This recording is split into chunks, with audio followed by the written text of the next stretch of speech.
Salut à tous, c'est Guillaume de Club Immobilier, j'espère que vous allez bien. Aujourd'hui, je vais vous parler motivation. Alors, on va pas faire une vidéo sur la motivation, mais je vais vous expliquer comment garder votre motivation. Et je sais que ça fait partie d'une problématique importante aujourd'hui pour les investisseurs, de garder la motivation à partir du moment où on commence soit à se former, soit à chercher des investissements, etc. Donc, je vais vous parler de toutes les manières auxquelles je peux penser pour vous aider justement à garder cette motivation. La première chose, je pense, qui est importante, c'est en effet d'avoir des résultats lorsqu'on fait quelque chose, donc ça c'est bien, mais il arrive que parce qu'on se débrouille mal, parce qu'on cherche mal, parce qu'on veut trop faire, finalement on n'est pas forcément des résultats de suite à nos recherches ou en tout cas à nos recherches d'investissement. Ce que je conseille, c'est la première chose que je peux conseiller, c'est déjà de rencontrer des gens. Rencontrer des gens qui font la même chose que vous. Pour ça, il y a plusieurs méthodes, soit les networking, donc style apéro club IMO par exemple, ou même les séminaires. L'avantage des networking, entre guillemets, donc des séances de networking ou des apéros, c'est que vous allez être un plus petit comité, donc ce sera plus facile de vous ouvrir aux gens et surtout de garder une connexion avec ces gens-là dans le futur peut-être.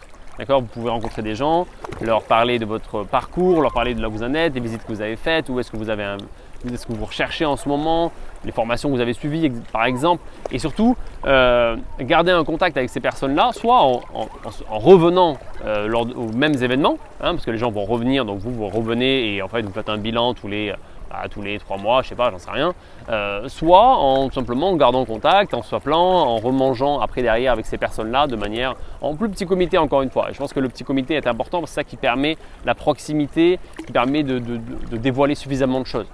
L'inconvénient des gros séminaires, c'est que on parle de manière, on va dire, très superficielle avec les gens et qu'on a du mal à rentrer au fond des choses. Ou alors on va parler avec 2 personnes alors qu'il y a des milliers de personnes. Donc c'est simplement ça qu'il faut avoir en tête. Donc la première chose, c'est participer au networking immobilier. La deuxième chose, la première chose, c'est rencontrer du monde. Voilà, donc soit networking, soit via des séminaires. La deuxième chose, c'est de garder toujours cette histoire de continuité, c'est-à-dire une continuité soit dans la formation, dans l'information. Par exemple, on a un programme qui s'appelle WebImo, alors c'est soit WebImo ou autre chose, je m'en fous. Simplement, WebImo, l'avantage c'est que vous avez on va dire un live tous les mois, et donc du coup ça vous oblige tous les mois finalement à suivre quelque chose, à vous former et à pas à vous démotiver. Le risque c'est que quand vous voulez vous former, vous allez regarder une formation, elle va durer 6 heures, 5 heures, 10 heures. Vous allez regarder dans 3 jours, vous allez vous dire putain super, c'est bon, j'y vais là, je suis chaud. Vous allez vous mettre devant l'ordi, vous allez commencer les recherches, vous allez essayer d'appliquer la formation. Et puis vous allez vous rendre compte peut-être que il vous manque des éléments, que vous n'avez pas tout ce qu'il vous faut ou que ça retombe un peu quoi. Vous savez, c'est comme quand si je devais donner une référence, c'est comme quand vous regardez une série, d'accord, vous avez 3 saisons de retard, vous regardez toutes les séries d'un coup, dans les 3 saisons et après vous devez attendre. D'accord, pour la série. Et des fois, ça démotive un peu et on perd la motivation. Mais là, c'est un peu la même idée. C'est-à-dire que quand vous allez regarder votre formation, vous allez être hyper motivé.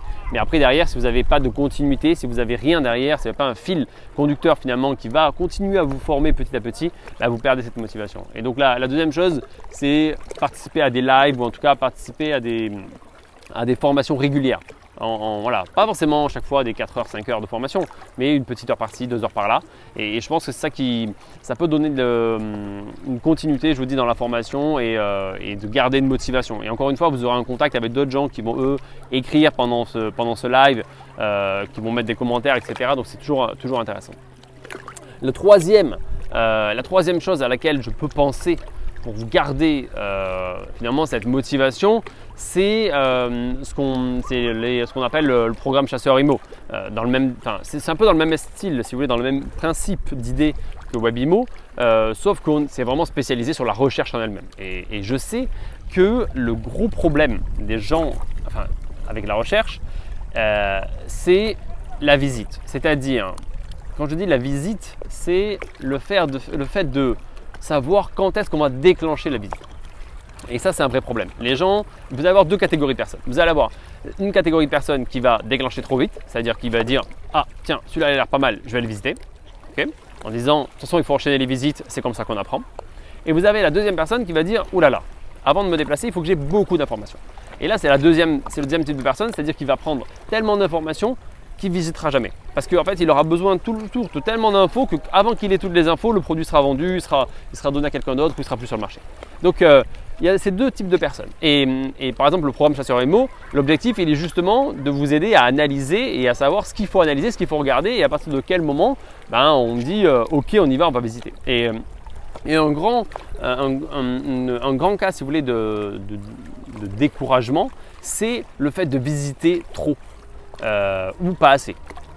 Quand on visite trop, si là je cherche sur internet que je trouve 15 produits intéressants et je vais visiter les 15, si parmi ces 15 il n'y a rien, je vais aller, ok, bon, je reteste, je refais, putain, encore rien. Je vous assure que vous allez vous démotiver, c'est sûr. Parce que vous avez peut-être fait une mauvaise analyse au départ, pas assez approfondie, vous visitez pour visiter et à un moment donné, vous allez vous décourager parce que probablement ça prend du temps, ça prend vos week-ends, vos soirées, ça prend de l'argent parce qu'il faut se déplacer, il y a de la voiture, ça coûte de l'essence, etc., ça coûte du péage. À un moment donné, on se démotive.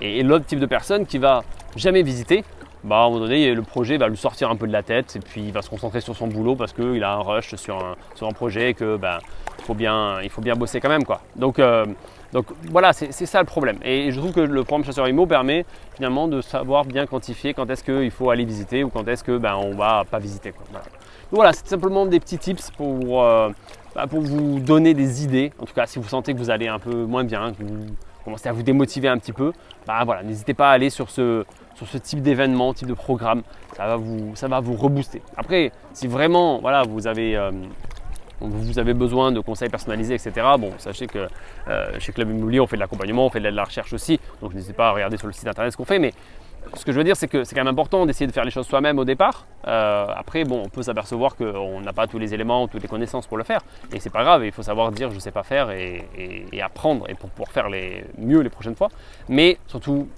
ne perdez pas la motivation et ça c'est le plus dur, c'est de tenir sur la durée et voilà, c'est juste une petite vidéo pour vous motiver là-dessus et vous dire tenez bon, voilà, ça va marcher à un moment donné. Par contre, il ne faut pas faire ça n'importe comment, il ne faut pas faire ça à l'arrache, il ne faut pas essayer d'aller trop vite, il ne faut pas essayer d'aller trop lentement non plus, il faut faire ça juste comme il faut. Donc voilà, je vous souhaite une très bonne journée, je vais aller me baigner, profiter de ce magnifique paysage mexicain. Même s'il y a plein de gens qui sont derrière maintenant et qui font un peu de bruit. J'espère que ça ne vous a pas dérangé pour la vidéo.